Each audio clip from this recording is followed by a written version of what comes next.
মাগুরায় শিশু ধর্ষণ সহ সারা দেশে নারী নির্যাতনের বিচারের দাবিতে বিভিন্ন জেলায় মশাল মিছিল করেছেন শিক্ষার্থীরা। সন্ধ্যায় রংপুরে টাউন হলের সামনে থেকে মিছিল বের করা হয়। নগরীর গুরুত্বপূর্ণ এলাকা ঘুরে জাহাজ কোম্পানি মোড়ে গিয়ে শেষ হয় মশাল মিছিলটি। সেখানে সংক্ষিপ্ত সমাবেশে বক্তারা বলেন, ধর্ষণের সর্বোচ্চ শাস্তি মৃত্যুদণ্ড প্রকাশ্যে কার্যকর করতে হবে।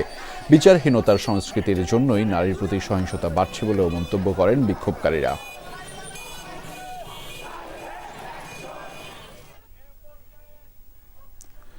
খুলনায় বৈষম্য বিরোধী ছাত্র আন্দোলন মহানগর ও জেলা শাখা শিববাড়ি মোড়ে বিক্ষোভ সমাবেশ করেছে।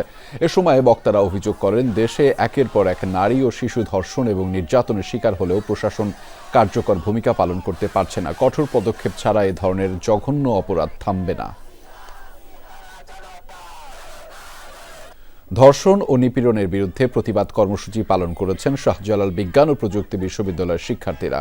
ক্যাম্পাসের গোল চত্বর থেকে বের হওয়া মশাল মিছিলটি বিভিন্ন সড়ক প্রদক্ষিণ করে।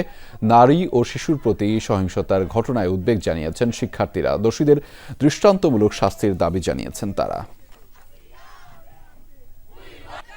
সন্ধ্যায় নাটোরে বৈষম্য বিরোধী ছাত্র আন্দোলনের উদ্যোগে মশাল মিছিলটি বের করা হয়। মিছিলটি প্রধান সড়ক প্রদক্ষিণ করে স্বাধীনতা চত্বরে গিয়ে শেষ হয়। পরে সেখানে প্রতিবাদ সমাবেশে অনুষ্ঠিত হয়।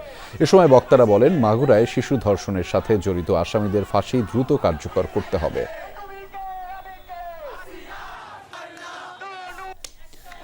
গোপালগঞ্জ বিজ্ঞান ও প্রযুক্তি বিশ্ববিদ্যালয়েও সন্ধ্যার পর মশাল মিছিল বের করেন শিক্ষার্থীরা। মিছিলটি ক্যাম্পাসের বিভিন্ন সড়ক প্রদক্ষিণ করে। এ সময় শিক্ষার্থীরা বলেন, শুধু ধর্ষণ নয়, সারা দেশে আইনশৃঙ্খলা পরিস্থিতির চরম অবনতি হয়েছে। ধর্ষণে জড়িতদের সর্বোচ্চ সাজা নিশ্চিতের উপর জোর দিয়েছেন তারা।